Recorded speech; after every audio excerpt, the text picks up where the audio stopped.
কেবিনেটত আহিবলগীয়া নিযুক্তিৰ ওপৰত আলোচনা হয়।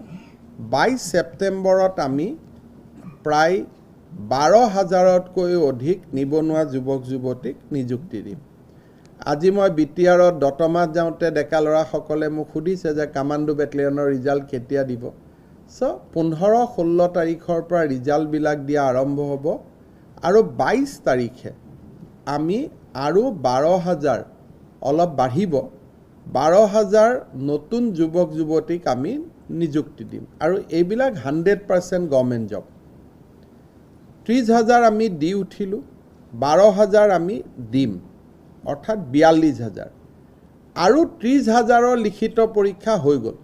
যিটো পৰীক্ষা চলি আছে তাৰ ৰিজাল্টটো দিব। গতিকে 1 লাখ নিযুক্তিৰ দ্ৰুত গতিত আমি আগবাঢ়ি আছোঁ। 23 তাৰিখে 22ত আমাৰ 12,000 চৰকাৰী নিযুক্তি হ'ব।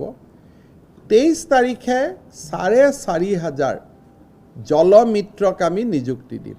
কিন্তু এই জলমিত্ৰসকলক আমি 1 লাখ নিযুক্তিত ৰখা নাই, কাৰণ তেওঁলোকে ভলেণ্টিয়াৰী কাম কৰিব, 6,000 টকা মাহত দৰমহা পাব। তেওঁলোকক কিন্তু আমি 1 লাখ নিযুক্তিটোত ৰখা নাই, এইটো 1 লাখ প্লাছ, কাৰণ তেওঁলোকক আমি সম্পূৰ্ণ নিযুক্তি বুলি ক'ব নোৱাৰোঁ। গতিকে 12,000 23 তাৰিখে নিযুক্তি হ'ব 22ত, 23ত 4,500 জলমিত্ৰৰ নিযুক্তি হ'ব।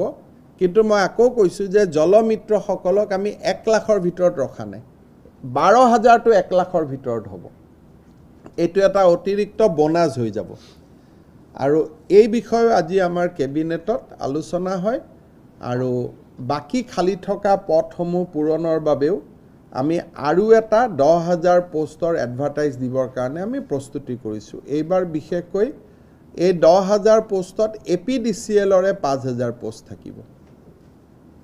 এটা নতুন ফৰেষ্ট বেটেলিয়নো আমি গঠন কৰাৰ বাবে সিদ্ধান্ত লৈছোঁ। অৰ্থাৎ 12 তাৰিখে এটা নিযুক্তি হ'ব, 30,000ৰ ফলাফল বাবে আমি অপেক্ষা কৰিম আৰু এই অপেক্ষা কৰি থাকোঁতে আৰু 10,000ৰ এডভাৰটাইজ ওলাব। এই পৰিকল্পনাটো আজি কেবিনেটত আলোচনা কৰা হয় যাতে আমি 1 লাখ নিযুক্তিৰ দিশত আগুৱাব পাৰোঁ।